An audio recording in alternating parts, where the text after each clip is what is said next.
Imaginez dédier 25 ans de votre vie à un seul homme. Un amour si intense et charnel que vous traversez le pays en secret juste pour être dans ses bras, au point de sacrifier 8 enfants à naître pour lui. C'est l'histoire d'une femme qui a tout donné par amour, pour se retrouver aujourd'hui au bord du gouffre, menacée d'être jetée à la rue par celui qui fut son premier et unique amant. Il était son premier tout. Pendant des années, elle a résisté à ses avances, mais une fois qu'elle a cédé, ce fut une descente dans une passion dévorante. Leur relation était tellement fusionnelle qu'elle mentait à ses parents, quittant l'université pendant des semaines pour le rejoindre. Leur quotidien était rythmé par un mougou incessant, matin, midi et soir, une obsession qui la coupait du monde. Pour lui, elle a tout accepté. Chaque fois qu'elle tombait enceinte, il lui ordonnait de se débarrasser de l'enfant, prétextant qu'il n'était pas prêt. 7 à 8 fois, elle a obéi, brisant une partie de son âme pour ne pas le perdre. Elle a ignoré tous les signaux d'alarme. Les prophéties d'un pasteur qui la mettait en garde contre cet homme, le mépris de ses propres parents qui voyaient clair dans son jeu, et même ses infidélités, y compris avec ses propres amis.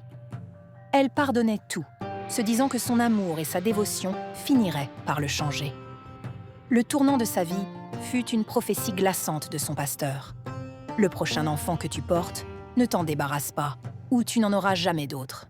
Peu de temps après, elle est de nouveau tombée enceinte.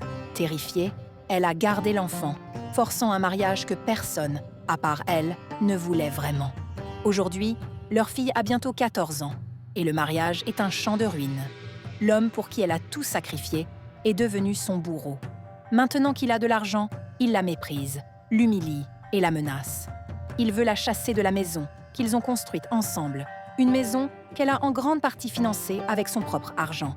Il l'accuse d'utiliser du gris-gris pour le contrôler, une accusation ironique venant de celle qui n'a utilisé que la prière et le jeûne pour tenter de sauver son couple.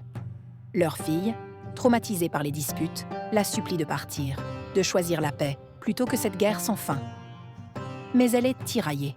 Son esprit, autrefois si pieux, commence à envisager le pire. Et si, pour une fois, elle utilisait vraiment le gris-gris pour se venger? Alors, la question est pour vous. Que doit-elle faire? Doit-elle écouter la sagesse de sa fille et partir pour trouver la paix, quitte à tout perdre matériellement? Doit-elle se battre jusqu'au bout pour la maison qu'elle a aidé à construire, au risque de sombrer dans la violence? Ou, poussée à bout par 25 ans de sacrifice, doit-elle céder à la tentation de la vengeance et utiliser les mêmes forces obscures qu'elle a toujours rejetées? Votre avis est crucial. Mettez en commentaire ce que vous feriez à sa place.